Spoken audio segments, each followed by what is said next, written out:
آج میں ایک سوچ سے شروع کرنا چاہتا ہوں۔ تاریخ کے دوران اللہ سبحانہ تعالی نے کچھ خاص روحوں کو چنا، اولیاء، اللہ کے دوست، جن کی زندگی رہنما روشنیوں کے چراغ بنے۔ ان کے دل ایک ایسی روشنی لے کر چلے جو پوری نسلوں کو بدل دیتی تھی۔ لیکن سوال یہ ہے، کیا ہم نے واقعی اسلام کی روحانیت کا مقصود سمجھا ہے، یا صرف رسم و رواج وراثے میں لیے اور ان کے پیچھے چھپا دل کا راز بھول گئے؟ اسلام صرف ظاہری اعمال کا دین نہیں، یہ اندر کی تبدیلی کا دین ہے۔ ہاں، ہم نماز پڑھتے ہیں، روزہ رکھتے ہیں، صدقہ کرتے ہیں، مگر ان اعمال کا اصل نور دل سے آتا ہے۔ روحانیت کے بغیر نماز صرف روٹین بن جاتی ہے، قرآن صرف آواز بن جاتا ہے، ذکر صرف دہرانا بن جاتا ہے، اور عبادت صرف ایک حرکت بن جاتی ہے۔ اور اس میں کوئی شک نہیں کہ یہ سب اعمال ثواب، برکہ اور فوائد سے بھرے ہوئے ہیں، مگر اگر آپ دل اور روح کی وہ کنیکشن چاہتے ہیں جو محسوس ہو، تو روحانیت ہی اس راستے کا نام ہے۔ روحانیت اسلام کی روح ہے، وہ حالت جہاں بندہ محسوس کرتا ہے کہ اللہ قریب ہے، دیکھ رہا ہے، ہدایت دے رہا ہے اور محبت کر رہا ہے۔ اور اسی لیے قرآن فرماتا ہے، قد افلح من زکاہا، کامیاب وہ ہوا جس نے اپنی روح کو پاک کر لیا۔ کچھ لوگ روحانیت کو شرک کیوں سمجھتے ہیں؟ اس لیے کہ لوگ اصل روحانیت کو غیر شرعی روایت سے ملا دیتے ہیں۔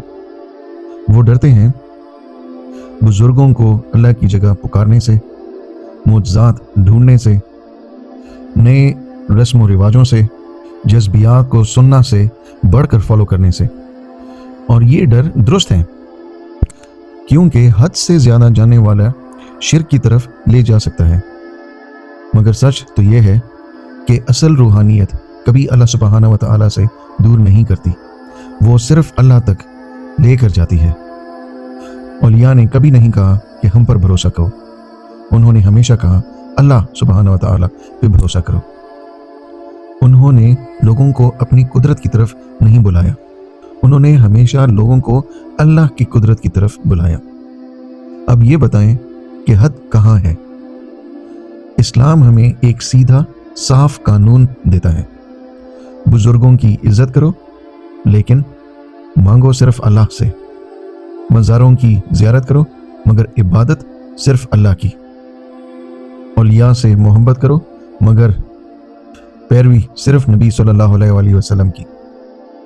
جب عزت بھروسے میں بدل جائے تو خطرہ ہے، جب روایت بدعت بن جائے تو خطرہ ہے، جب محبت حد سے بڑھ جائے تب بھی خطرہ ہے۔ اور اب یہ آج کا سب سے اہم پیغام ہے۔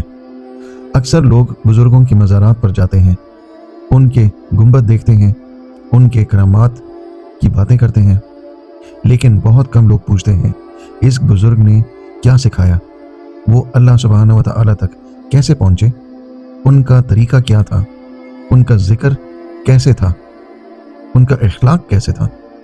یہی اصل خزانہ ہے۔ اولیاء کا فائدہ قبر کے گرد چکر لگانے میں نہیں، ان کے راستے پہ چلنے میں ہے، اور یہ کہ انہوں نے کیا سکھایا۔